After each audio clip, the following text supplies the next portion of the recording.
আমাদের জীবনে গুরুজনেরা, জ্ঞানী মানুষজন সবসময় একটা কথা বলেন, ধৈর্য ধরো। শুধুমাত্র দুটো শব্দ, কিন্তু কতটা বিশাল সেটা বোঝার চেষ্টা করুন। ছোট একটা অস্ত্র হাতে নিন এবং একটা বিশাল পর্বতে নিরন্তর প্রহার করতে থাকুন। ধৈর্য ধরে সেই কাজ করতে থাকুন। এমন একদিন আসবে, এই বিশাল পর্বতে আপনি একটা পথ তৈরি করবেন। কোনো ধনুর্ধর যখন নিজের বিদ্যা অর্জন করেন, তখন তাকেও ধৈর্য ধরতে হয়, তার নিজেকে সময় দিতে হয়, তবেই সে ধনুর্বিদ্যা শিখতে পারে। সেইভাবে আমাদের জীবনেও ধৈর্য ধরার খুব প্রয়োজন। পরিবারে ধৈর্য রাখতে পারলে তাহলে আস্তে আস্তে দেখবেন প্রেম বৃদ্ধি পাচ্ছে। সমাজে যদি ধৈর্য রাখতে পারেন তাহলে আস্তে আস্তে এই সমাজ আপনাকে সম্মান করবে। যদি নিজের জীবনে ধৈর্য রাখতে পারেন তাহলে নিজে থেকেই আত্মবিশ্বাস বাড়বে, নিজের বিকাশ হবে। জীবনে সবই সম্ভব যদি ধৈর্য রাখতে পারেন। হয়তো আস্তে আস্তে হবে, কিন্তু হবে অবশ্যই। শুধু ধৈর্য রাখুন, কারণ ধৈর্যই সব থেকে বড় পুঁজি। আসুন আর আমার সাথে ভালোবেসে বলুন, রাধা রাধা। আমাদের জীবনে যখনই আমরা কোনো বড় দায়িত্বের সম্মুখীন হই, তখন আমরা তার থেকে দূরে পালাই আর এই অজুহাত দিই যে না না, এত বেশি ভার বহন করার যোগ্যতা আমার নেই, আমি করতেই পারবো না। দেখুন, এই সংসারে ভিন্ন ভিন্ন ধরনের গাছ আছে, ছোট গাছ, বড় গাছ, কিন্তু বটগাছের মতো বড় এবং নিবিড় গাছ আর একটাও নেই।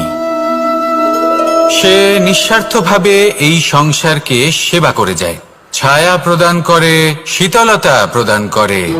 আর যখন এমন সময় আসে যখন তার উপর বোঝা অত্যন্ত বেড়ে যায়, সে কিন্তু কোনোভাবেই ভেঙে পড়ে না। তখন সে নিজের নিঃস্বার্থ কর্মের ফল লাভ করে, সেই নিঃস্বার্থ কর্ম যা সে করেছে। তার দেহ থেকে ছোট ছোট ঝুড়ি বার হয় এবং তা কাণ্ডের আকার ধারণ করে। সেই কাণ্ড মাটির কাছে পৌঁছয় এবং তারপর তা বটগাছের সহায়ক হয়ে ওঠে। সে ভেঙে পড়ে যায় না। এইভাবে আপনিও জীবনে নিঃস্বার্থভাবে সবার সেবা করুন, ভালোবাসুন, সবাইকে সাহায্য করুন। যেদিন আপনার ওপর বোঝা অত্যন্ত বেড়ে যাবে, সেদিন এই সব মানুষ আপনাকে সাহায্য করার জন্য আসবেন, আপনার শক্তি হয়ে উঠবেন, আর আপনি বটগাছের মতোই মহান এবং বিশাল হয়ে উঠবেন। আসুন আর আমার সাথে ভালোবেসে বলুন, রাধা রাধা। একটা শব্দ আছে, পরিস্থিতি। অনেক মানুষের মুখে আমরা এই শব্দ শুনি। জীবনে যখন অসফল হই, দুঃখ আসে, সংকট আসে, কোনো বিপদ ঘনিয়ে আসে, তখন সমস্ত দোষ আমরা পরিস্থিতির ওপর চাপিয়ে দিই। আর দেখতে গেলে কোথাও না কোথাও ঠিকই করি। এই পরিস্থিতি প্রত্যেক দিনের মতো পাল্টাতে থাকে, কিন্তু এই দিন, এই রাত, এমন কেউ আছেন যিনি এর ওপরেও নিয়ন্ত্রণ সাধন করেন, আর তিনি হলেন সূর্য। ঠিক সেই রকমই আমাদের জীবনেও সূর্য হলো এই মন। যদি এই মনের উপর আমরা নিয়ন্ত্রণ করতে পারি, তাহলে আমরা জীবনকেও নিয়ন্ত্রণ করতে পারবো।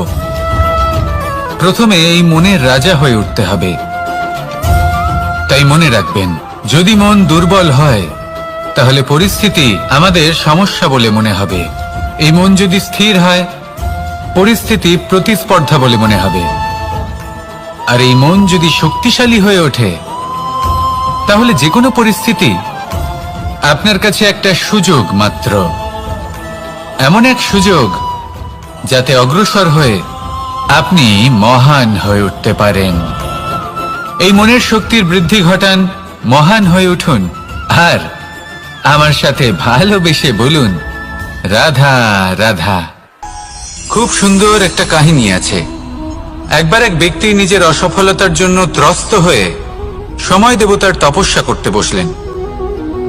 উনি তপস্যা করলেন এবং সময় দেবতা প্রসন্ন হলেন, মানুষের রূপ ধারণ করে ওনার সামনে প্রকট হলেন।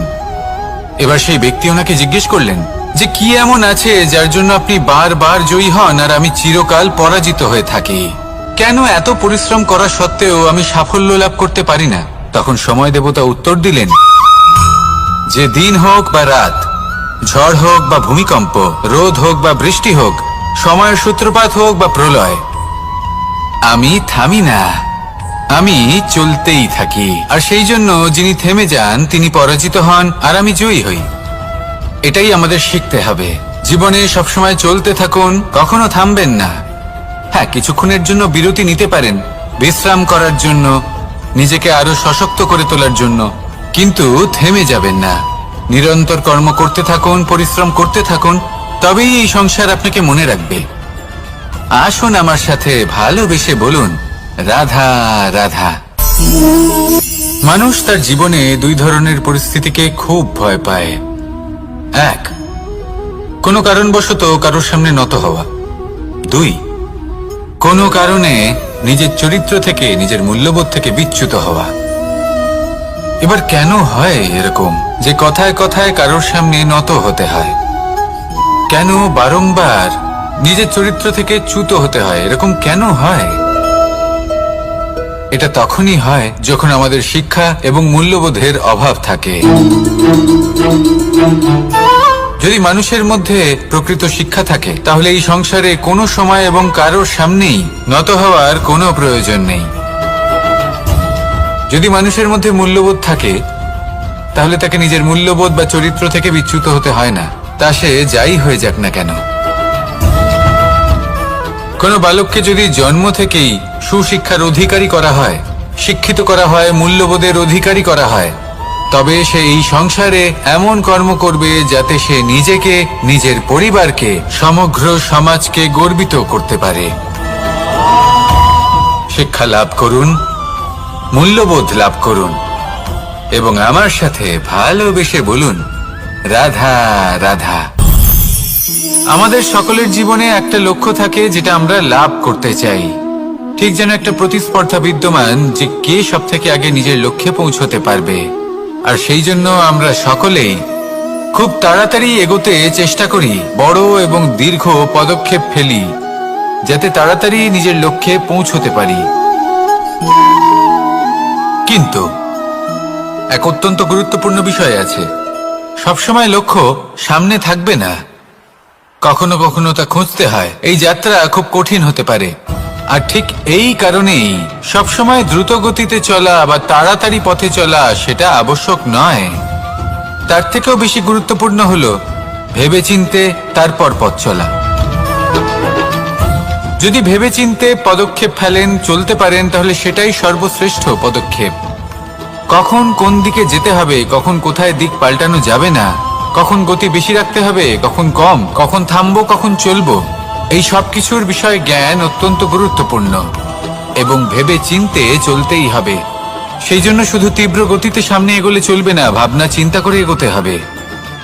আসুন আমার সাথে ভালোবেসে বলুন, রাধা রাধা। পায়েস হলো আমার বিশেষ প্রিয়। এর মধুর স্বাদ মনকে প্রফুল্ল করে তোলে। ছোটবেলায় মা আমার জন্য পায়েস বানাতেন এবং আমাকে বলতেন যে গরম থাকতে থাকতে খেয়ে নে কানাই, ঠান্ডা হয়ে গেলে ভালো লাগবে না। কিন্তু আমিও দুষ্টু ছিলাম, ঠান্ডা হওয়া পর্যন্ত অপেক্ষা করতাম। আর ঠান্ডা হয়ে যাবার পরে মার কাছে যেতাম আর ওনাকে বলতাম যে মা, পায়েস তো ঠান্ডা হয়ে গেছে, এটা গরম করে দিন। তখন মা হাসতেন আর বলতেন যে পায়েস না হয় আমি আবার গরম করে দেব কানাই, কিন্তু এর মধুর স্বাদ, সেই মিষ্টত্ব, সেই সুবাস, সেটা আবার ফিরে আসবে না। কথাটা সত্যি। আর এই সত্যটাই আমাদেরও জীবনের সত্য। আমাদের জীবনের মধুর সম্পর্কগুলি, এতে যখন কটুভাব প্রবেশ করে তখন সেই মিষ্টত্ব ফিরিয়ে আনা প্রায় অসম্ভব ব্যাপার হয়ে যায়। আপনি চেষ্টা করে সেই সম্পর্ক ঠিক করতেই পারবেন, তার জন্য অগাধ পরিশ্রম করতে হবে, কিন্তু আবার সেই মিষ্টত্ব কখনো ফিরে আসবে না। সেই জন্য আপনার জীবনের যে মধুর সম্পর্ক আছে, যতটা সম্ভব চেষ্টা করুন তাতে মিষ্টত্ব বজায় রাখতে। কটুভাব আসতে দেবেন না। আসুন আর আমার সাথে মধুর স্বরে বলুন, রাধা রাধা। শব্দ, শব্দ আসলে কি? শুধুই কয়েকটি অক্ষরের সমষ্টি, নাকি আমাদের বাণী, এই শব্দ এমন এক শক্তি যা কাউকে এই নিজের বশবর্তী করে ফেলতে পারে। শব্দ এমন এক অস্ত্র যা কাউকে ক্ষত বিক্ষত করে দিতে পারে। এই শব্দ হলো একটি নাদ স্বরূপ যা কোনো ঘুমন্ত ব্যক্তিকেও জাগিয়ে তুলতে পারে এবং নিজের লক্ষ্যের দিকে অগ্রসর করতে পারে। শব্দে এত শক্তি আছে যে কারোর মনে এতটা আঘাত দিতে পারে যে সে হয়তো জীবনে আর কখনো এগোতেই পারল না। তাহলে এই শব্দের প্রয়োগ খুব ভেবেচিন্তে করবেন। এবং এই শব্দের মতোই হলো নীরবতা। অনেক সময় এই নীরবতা আমাদের সহায়ক হয়ে ওঠে। অনেক সময় এটা আমাদের অনুশোচনাকে অনেক বেশি বাড়িয়ে তুলতে পারে। ভীষ্ম পিতামহ, অঙ্গরাজ কর্ণ যখন দ্রৌপদীর বস্ত্রহরণ হচ্ছিল তখন এনারা নীরব ছিলেন। দুর্যোধনের বিরোধিতা করেননি, ওকে বাধা দেননি। আর তারপর কি হলো সেটা আপনারা সকলে জানেন। দেখতে গেলে নীরবতা চুপ করে থাকা, কিন্তু যদি কোনো দুষ্টের সামনে চুপ করে থাকেন, যদি তার বিরোধিতা না করতে পারেন, তাহলে এই নীরবতাই অনেক বড় পাপের আকার ধারণ করে। মনে রাখবেন আর আমার সাথে ভালোবেসে বলবেন, রাধা রাধা। আভূষণ। কার না ভালো লাগে এই আভূষণ? আমরা পরিশ্রম করি, ধন অর্জন করি আর আভূষণ কিনে থাকি, কখনো নিজের জন্য, কখনো বা তাদের জন্য যাকে আমরা ভালোবাসি, বা তাদের জন্য যাকে আমরা সম্মান করি। হয়তো সেই জন্যই সীতা চূড়ামণি ধারণ করেছিলেন এবং আমি সামন্তকমণি। কিন্তু এটাই কি সেই প্রকৃত আভূষণ যা আপনার মূল্য বৃদ্ধি করে? না। শ্রীরামের আভূষণ হলো ওনার নম্র ভদ্র ব্যবহার। মাতা সীতার আভূষণ হলো ওনার সততা, ওনার নিষ্ঠা, ওনার ত্যাগ। অর্জুনের আভূষণ ছিল ওনার একাগ্রতা। রাধার আভূষণ ওনার প্রেম। এই আভূষণ কোথাও নেই, আপনার মনে আছে। যদি আপনার মনে মিষ্টতা থাকে, তা শান্ত হয়, তাতে সততা থাকে, নিষ্ঠা থাকে এবং প্রেম থাকে, তাহলে আপনার অন্য আর কোনো আভূষণের কোনো প্রয়োজন নেই। আপনি যতই ভিড়ের মাঝে থাকুন, আপনার ঔজ্জ্বল্য চোখে পড়বে। আসুন আর আমার সাথে ভালোবেসে বলুন, রাধা রাধা। এই সংসারের সবথেকে বড় সত্যি হলো জন্ম এবং মৃত্যু। কিন্তু আরো বড় একটা সত্য আছে, মিত্র এবং শত্রু, যা আমাদের সকলের জীবনে থাকে। মিত্র সে যে আমাদের সঙ্গ দেয় এবং সংসারের সবথেকে উঁচু শিখরে আমাদের নিয়ে যায়, এবং শত্রু সে যে যে কোনো মুহূর্তে যে কোনো শিখর থেকে আমাদের নিচে ফেলে দিতে পারে। এবার বিচিত্র ব্যাপার হলো এটাই যে আমরা নিজেরাই এদের সাথে নিয়ে চলি, নিজেরাই এদের পালন করি। তা কি করে? প্রথমে বুঝুন এই মিত্র এবং শত্রু কারা। আপনার নিজের মন, আর কেউ নয়। এই মনই হলো মিত্র যখন তাতে ভারসাম্য বজায় থাকে, তা নিয়ন্ত্রিত থাকে, তা পবিত্র হয়। কিন্তু যদি এই মন অনিয়ন্ত্রিত হয়ে পড়ে, যদি আপনাকে সে নিয়ন্ত্রণ করতে শুরু করে, তখন সেই আপনার সবথেকে বড় শত্রু হয়। সেই জন্য এই মনের ওপর নিয়ন্ত্রণ রাখতে শিখুন, এতে ভারসাম্য বজায় রাখতে শিখুন। তাহলে আপনি এমন এক বন্ধুকে পাবেন যে আপনাকে এই সংসারের শিখরে পৌঁছে দেবে। আসুন আমার সাথে ভালোবেসে বলুন, রাধা রাধা। ঈশ্বর আসলে কে? সংসারের বেশিরভাগ মানুষের কাছে ঈশ্বর হলেন এই সংসারের রচয়িতা, পালনকর্তা। কারোর কাছে উনি জ্ঞাতা, কারোর কাছে উনি হলেন আস্থার প্রতীক, আবার কারোর জন্য শুধুমাত্র অন্ধ বিশ্বাস। কিন্তু এই ঈশ্বর কি কোনো শরীর, নাকি একটা বোধ, নাকি শুধুই শ্রদ্ধা? ঈশ্বর হলেন তিনি যিনি হলেন আপনার ইষ্ট। সেই জন্যই তো গুরু, মাতা, পিতা এনাদেরও ঈশ্বরই বলা হয়েছে। যাদেরকে আমরা ঈশ্বর বলে মনে করি, যারা আমাদের ইষ্ট, তারা আমাদের একটি পথ দেখান, একটি দিকে চালিত করেন। সেই পথে চলে আপনি শুভ কর্ম করতে পারেন, আর যখন কোনো ব্যক্তি তার ঈশ্বরের আদেশ পালন করেন তখন সে নিজে থেকেই শুভ পথে অগ্রসর হয়ে যান। বেশ কয়েকজন মানুষ ঈশ্বরের ওপর আস্থা রাখেন এবং ভাবেন যে অনুচিত কোনো কাজ করা উচিত নয়, ঈশ্বর দেখছেন। ওনারা ভয় পান যে কোনো অনুচিত কর্ম করলে কে জানে তার পরিণাম কি হবে। এমন অনেক ব্যক্তি রয়েছেন যারা ঈশ্বরকে বিশ্বাস করেন এবং জানেন যে ঈশ্বর তাদেরকে দেখছেন, তাই যে যে শুভ কর্ম ওনারা করেছেন তার ফল তারা অবশ্যই পাবেন। এবার আপনি ভয় পেয়ে ঈশ্বরকে বিশ্বাস করবেন নাকি বিশ্বাসের দ্বারা ঈশ্বরকে বিশ্বাস করবেন, সেই সিদ্ধান্ত আপনারই। কিন্তু হ্যাঁ, যদি আপনার মনে ঈশ্বরের জন্য কোনো স্থান থাকে, যদি আপনার কোনো ইষ্ট থাকেন, যদি আপনি কাউকে ঈশ্বর মনে করেন যার প্রত্যেক আদেশ আপনি পালন করে থাকেন, তাহলে বলি ঈশ্বর কখনো আপনাকে অনুচিত পথে চালিত করবেন না। আসুন আমার সাথে ভালোবেসে বলুন, রাধা রাধা। এই সংসারে ভিন্ন ভিন্ন ধরনের গাছ আছে, অসংখ্য ধরনের প্রজাতি আছে। কিছু গাছ পাতা দিয়ে থাকে, কিছু ফুল, কিছু ফল। কেউ ছায়া প্রদান করে, কেউ শীতলতা প্রদান করে, কেউ নিজেকে খুব কষ্ট দিয়ে এই সংসারের বিকাশে সহায়ক হয়ে ওঠে। কিন্তু এই সবার মধ্যে একটা বিষয় কিন্তু সমান, এরা প্রত্যেকেই পাতা ছাড়া, ফুল ছাড়া, ফল ছাড়া জীবিত থাকতেই পারে, কিন্তু কোনো বৃক্ষই শিকড় ছাড়া বেঁচে থাকতেই পারে না। এটাই হলো রাধার। ঠিক সেইভাবেই আমাদের জীবনে শক্তি হোক, ধন হোক বা সাফল্য হোক, আমাদের বা আমাদের পরিবারের প্রসন্নতাই হোক, এই সব কিছুর আধার হলো, সবকিছুর মূল হলো পরিশ্রম। তাই জীবনে চিরকাল পরিশ্রম করতে থাকুন। যদি আপনি জীবনে মহান হবার পথে অগ্রসর হতে চান, তাহলে পরিশ্রম করুন। এই পরিশ্রম দ্বারাই নিজের পরিবারকে প্রসন্ন করুন, নিজের বন্ধুদের প্রসন্ন করুন, এই সমাজকে গর্বিত করুন। আসুন আমার সাথে ভালোবেসে বলুন, রাধা রাধা। কখনো কোনো বাগানের কোনো বৃক্ষকে দেখেছেন যেখানে সুগন্ধি ফুল থাকে, রসালো ফল থাকে? তখন মন প্রফুল্ল হয়ে ওঠে, মন থেকে সেই বৃক্ষের প্রতি ভালোবাসা জন্মায়। কিন্তু যিনি বাগানের মালিক, শুধুমাত্র তিনিই জানেন যে কিভাবে এই বৃক্ষকে আগলে রাখতে হয়, কিভাবে তার পরিচর্যা করলে এতে সুন্দর সুগন্ধি ফুল হবে, রসালো ফল হবে। কখনো কখনো প্রয়োজনের থেকে বেশি রোদ পেলে এই বৃক্ষগুলি শুকিয়ে যায়, প্রয়োজনের থেকে কম রোদ পেলেও এই বৃক্ষ কিন্তু শুকিয়ে যায়। প্রয়োজনের থেকে কম জল যদি পায়, এই বৃক্ষ শুকিয়ে যেতে পারে।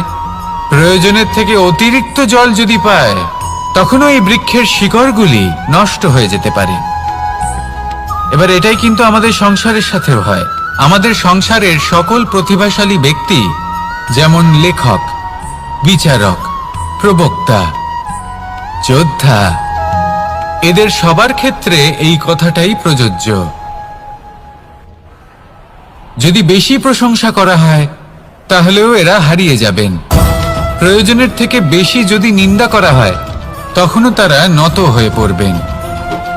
তাহলে আপনি এদের রক্ষা করুন এবং নিজেদেরও। মনে রাখবেন একটা কথা,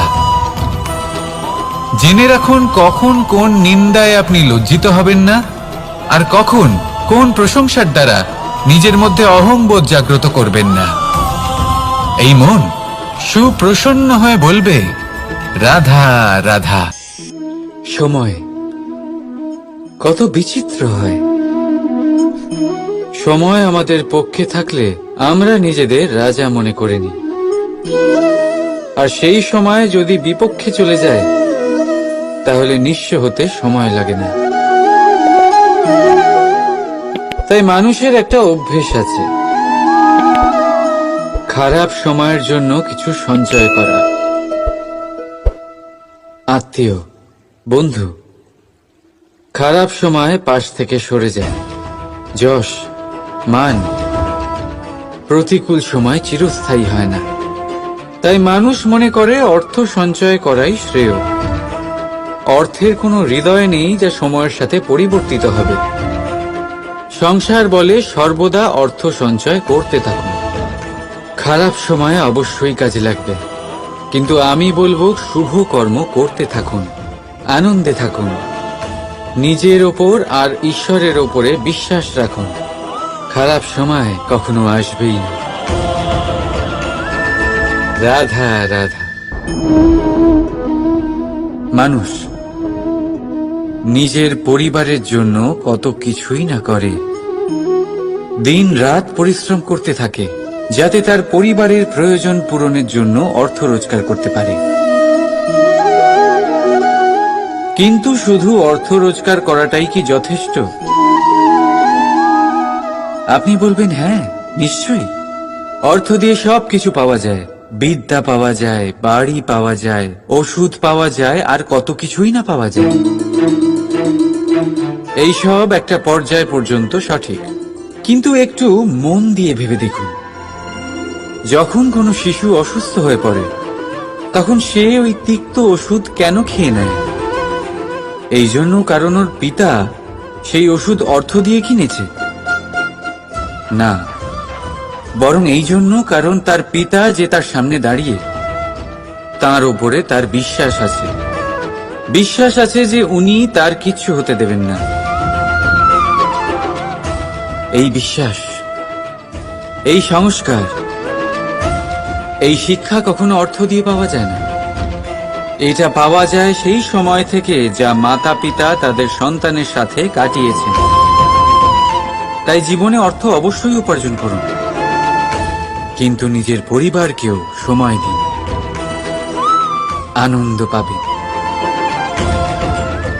রাধা রাধা। প্রকৃতি মানুষকে এক বিশেষ শক্তি দিয়েছে, অন্য জীবের থেকে বেশি শক্তি দিয়েছে, স্মরণ শক্তি। এই শক্তি মানুষকে অন্য জীবের থেকে ভিন্ন করে, ইতিহাস রচনা করার প্রেরণা দেয়, জ্ঞানকে বংশানুক্রমে এগিয়েও নিয়ে যায়। আর যারা ভুলে যান, অধিকাংশ সময় তারা উপহাস আর দয়ার পাত্র হয়ে যান। কিন্তু এটাই কি প্রকৃত রূপে সত্য? না। এই স্মরণ শক্তি মানুষের বিকাশে সব থেকে বড় বাধা হয়ে দাঁড়ায়, তার মনকে দূষিত করে দেয়। খারাপ অভিজ্ঞতা, কারোর করা বিশ্বাসঘাতকতা, কারোর কটাক্ষ বেশিরভাগ মানুষই ভুলতে পারেন না, আর তারপর প্রতিশোধ নিতে উদ্যত হন। প্রথমে সময় নষ্ট করেন প্রতিশোধের প্রস্তুতিতে, আর তারপর সময় নষ্ট করেন প্রতিশোধ নেওয়ার সুযোগ খুঁজতে। যদি সন্তুষ্টি পেতে চান, যদি জীবনে আনন্দ পেতে চান, তাহলে স্মরণ শক্তির সদ্ব্যবহার করুন। নিজের স্মরণ শক্তিকে চালনা করুন শুধুমাত্র ভালো কথা আর ভালো স্মৃতির দিকে। জীবনে আনন্দ পাবেন। রাধা রাধা। জীবন কি? এই জীবন আমরা জন্ম নিই, বড় হয়ে উঠি, আমাদের মা বাবা আমাদের পালন করেন, তারপর তাদের অর্থ দিয়ে আমাদের বাল্যকাল কাটে, আমরা আরো বড় হই, বিবাহ বন্ধনে আবদ্ধ হই, আমাদেরও সন্তান হয়, আমরা তাদের পালন করি, তারপর আমরা বৃদ্ধ হই, আর একদিন এই সংসার ছেড়ে আমরা সকলে চলে যাই।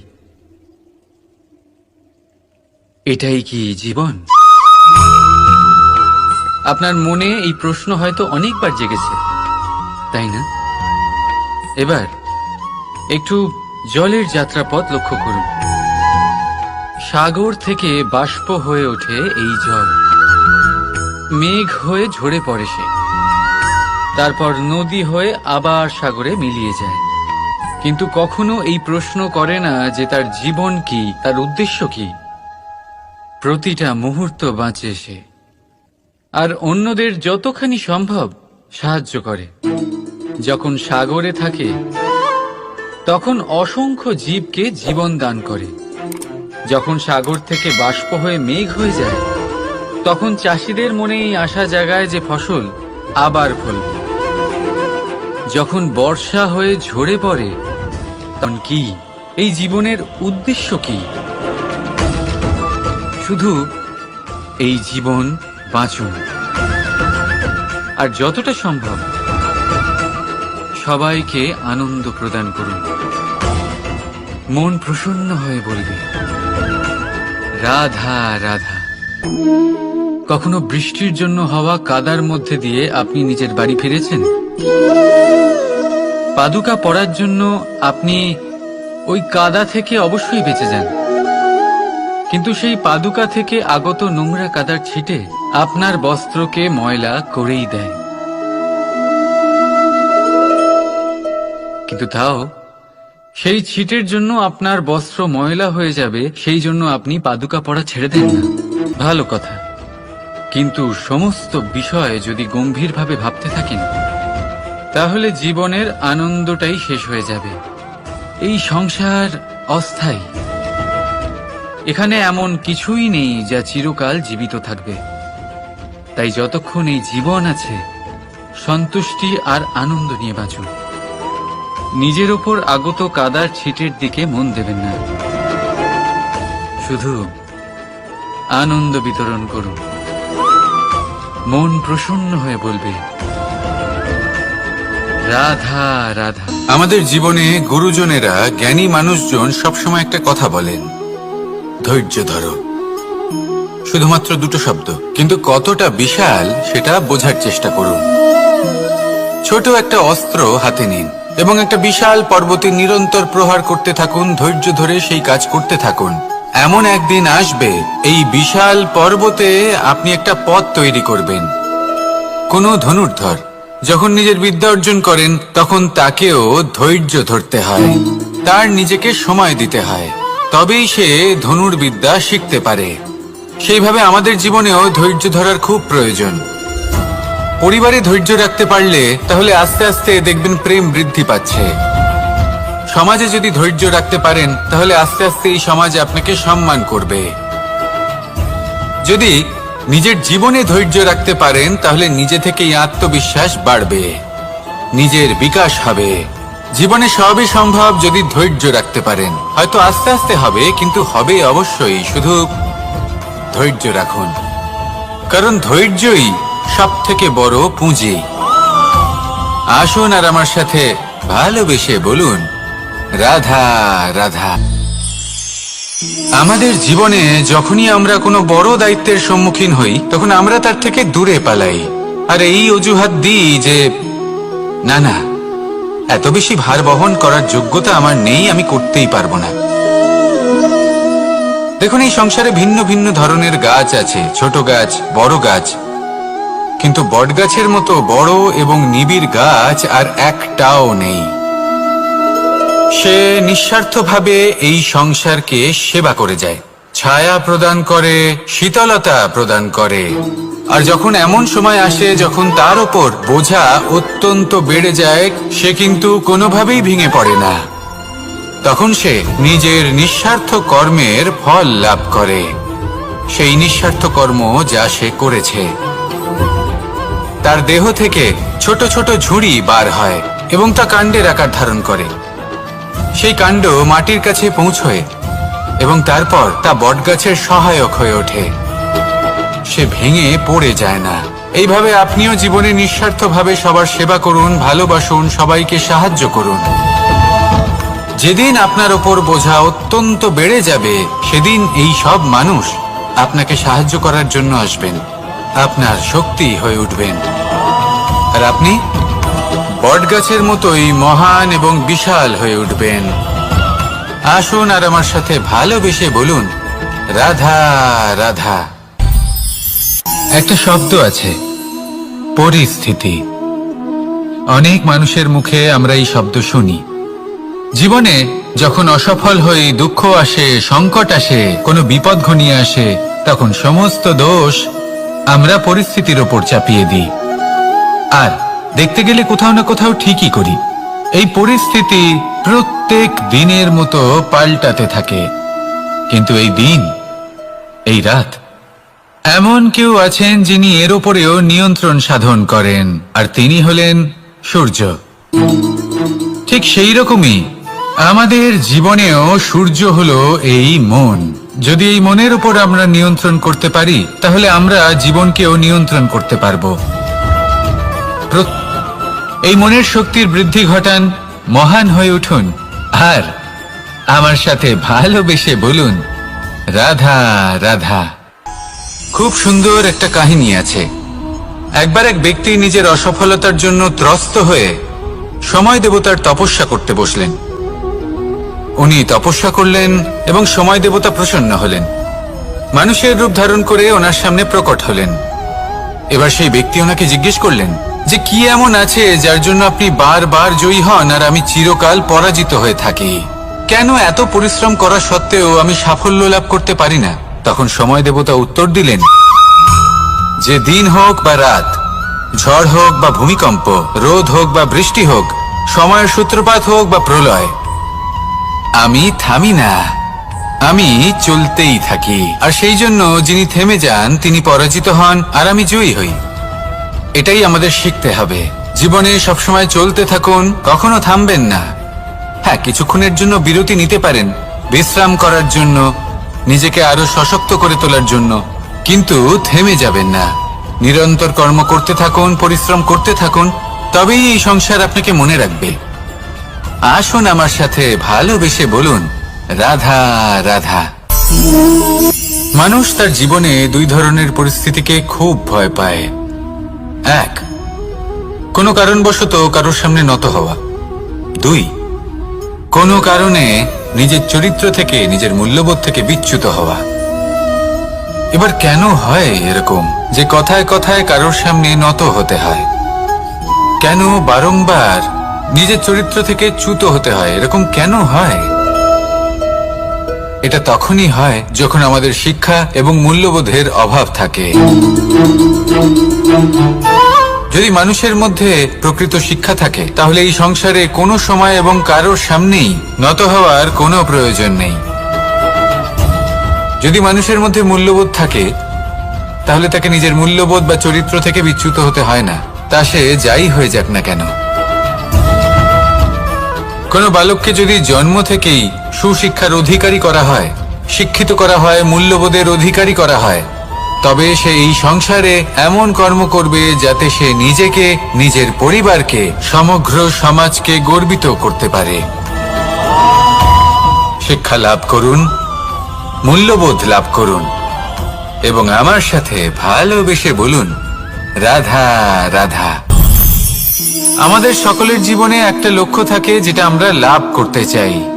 ঠিক যেন একটা প্রতিস্পর্ধা বিদ্যমান যে কে সব থেকে আগে নিজের লক্ষ্যে পৌঁছতে পারবে। আর সেই জন্য আমরা সকলেই খুব তাড়াতাড়ি এগোতে চেষ্টা করি, বড় এবং দীর্ঘ পদক্ষেপ ফেলি যাতে তাড়াতাড়ি নিজের লক্ষ্যে পৌঁছতে পারি।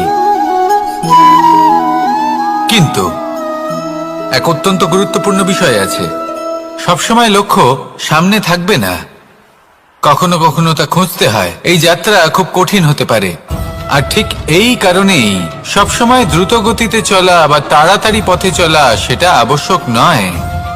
তার থেকেও বেশি গুরুত্বপূর্ণ হলো ভেবেচিন্তে তারপর পথ চলা। যদি ভেবেচিন্তে পদক্ষেপ ফেলেন, চলতে পারেন, তাহলে সেটাই সর্বশ্রেষ্ঠ পদক্ষেপ। কখন কোন দিকে যেতে হবে, কখন কোথায় দিক পাল্টানো যাবে না, কখন গতি বেশি রাখতে হবে, কখন কম, কখন থামবো, কখন চলবো, এই সব কিছুর বিষয়ে জ্ঞান অত্যন্ত গুরুত্বপূর্ণ এবং ভেবে চিন্তে চলতেই হবে। সেই জন্য শুধু তীব্র গতিতে সামনে এগোলে চলবে না, ভাবনা চিন্তা করে এগোতে হবে। আসুন আমার সাথে ভালোবেসে বলুন, রাধা রাধা। পায়েস হলো আমার বিশেষ প্রিয়। এর মধুর স্বাদ মনকে প্রফুল্ল করে তোলে। ছোটবেলায় মা আমার জন্য পায়েস বানাতেন এবং আমাকে বলতেন যে গরম থাকতে থাকতে খেয়ে নে কানাই, ঠান্ডা হয়ে গেলে ভালো লাগবে না। কিন্তু আমিও দুষ্টু ছিলাম, ঠান্ডা হওয়া পর্যন্ত অপেক্ষা করতাম, আর ঠান্ডা হয়ে যাওয়ার পরে মার কাছে যেতাম আর ওনাকে বলতাম যে মা, পায়েস তো ঠান্ডা হয়ে গেছে, এটা গরম করে দিন। তখন মা হাসতেন আর বলতেন যে পায়েস না হয় আমি আবার গরম করে দেব কানাই, কিন্তু এর মধুর স্বাদ, সেই মিষ্টত্ব, সেই সুবাস, সেটা আবার ফিরে আসবে না। কথাটা সত্যি, আর এই সত্যটাই আমাদেরও জীবনের সত্য। আমাদের জীবনের মধুর সম্পর্কগুলি এতে যখন কটুভাব প্রবেশ করে তখন সেই মিষ্টত্ব ফিরিয়ে আনা প্রায় অসম্ভব ব্যাপার হয়ে যায়। আপনি চেষ্টা করে সেই সম্পর্ক ঠিক করতেই পারবেন, তার জন্য অগাধ পরিশ্রম করতে হবে, কিন্তু আবার সেই মিষ্টত্ব কখনো ফিরে আসবে না। সেই জন্য আপনার জীবনের যে মধুর সম্পর্ক আছে যতটা সম্ভব চেষ্টা করুন তাতে মিষ্টত্ব বজায় রাখতে। কটুভাব আসতে দেবেন না। আসুন আর আমার সাথে মধুর স্বরে বলুন, রাধা রাধা। শব্দ শব্দ আসলে কি? শুধুই কয়েকটি অক্ষরের সমষ্টি, নাকি আমাদের বাণী? এই শব্দ এমন এক শক্তি যা কাউকেই নিজের বশবর্তী করে ফেলতে পারে। শব্দ এমন এক অস্ত্র যা কাউকে ক্ষত বিক্ষত করে দিতে পারে। এই শব্দ হলো একটি নাদ স্বরূপ যা কোনো ঘুমন্ত ব্যক্তিকেও জাগিয়ে তুলতে পারে এবং নিজের লক্ষ্যের দিকে অগ্রসর করতে পারে। শব্দে এত শক্তি আছে যে কারোর মনে এতটা আঘাত দিতে পারে যে সে হয়তো জীবনে আর কখনো এগোতেই পারল না। তাহলে এই শব্দের প্রয়োগ খুব ভেবেচিন্তে করবেন। এবং এই শব্দের মতোই হলো নীরবতা। অনেক সময় এই নীরবতা আমাদের সহায়ক হয়ে ওঠে। অনেক সময় এটা আমাদের অনুশোচনাকে অনেক বেশি বাড়িয়ে তুলতে পারে। ভীষ্ম পিতামহ, অঙ্গরাজ কর্ণ যখন দ্রৌপদীর বস্ত্রহরণ হচ্ছিল তখন এনারা নীরব ছিলেন। দুর্যোধনের বিরোধিতা করেননি, ওকে বাধা দেননি। আর তারপর কি হলো সেটা আপনারা সকলে জানেন। দেখতে গেলে নীরবতা চুপ করে থাকা, কিন্তু যদি কোনো দুষ্টের সামনে চুপ করে থাকেন, যদি তার বিরোধিতা না করতে পারেন, তাহলে এই নীরবতাই অনেক বড় পাপের আকার ধারণ করে। মনে রাখবেন আর আমার সাথে ভালোবেসে বলবেন, রাধা রাধা। আভূষণ। কার না ভালো লাগে এই আভূষণ? আমরা পরিশ্রম করি, ধন অর্জন করি আর আভূষণ কিনে থাকি, কখনো নিজের জন্য, কখনো বা তাদের জন্য যাকে আমরা ভালোবাসি, বা তাদের জন্য যাকে আমরা সম্মান করি। হয়তো সেই জন্যই সীতা চূড়ামণি ধারণ করেছিলেন এবং আমি সামন্তকমণি। কিন্তু এটাই কি সেই প্রকৃত আভূষণ যা আপনার মূল্য বৃদ্ধি করে? না। শ্রীরামের আভূষণ হলো ওনার নম্র ভদ্র ব্যবহার। মাতা সীতার আভূষণ হলো ওনার সততা, ওনার নিষ্ঠা, ওনার ত্যাগ। অর্জুনের আভূষণ ছিল ওনার একাগ্রতা। রাধার আভূষণ ওনার প্রেম। এই আভূষণ কোথাও নেই, আপনার মনে আছে। যদি আপনার মনে মিষ্টতা থাকে, তা শান্ত হয়, তাতে সততা থাকে, নিষ্ঠা থাকে এবং প্রেম থাকে, তাহলে আপনার অন্য আর কোনো আভূষণের কোনো প্রয়োজন নেই। আপনি যতই ভিড়ের মাঝে থাকুন, আপনার ঔজ্জ্বল্য চোখে পড়বে। আসুন আর আমার সাথে ভালোবেসে বলুন, রাধা রাধা। এই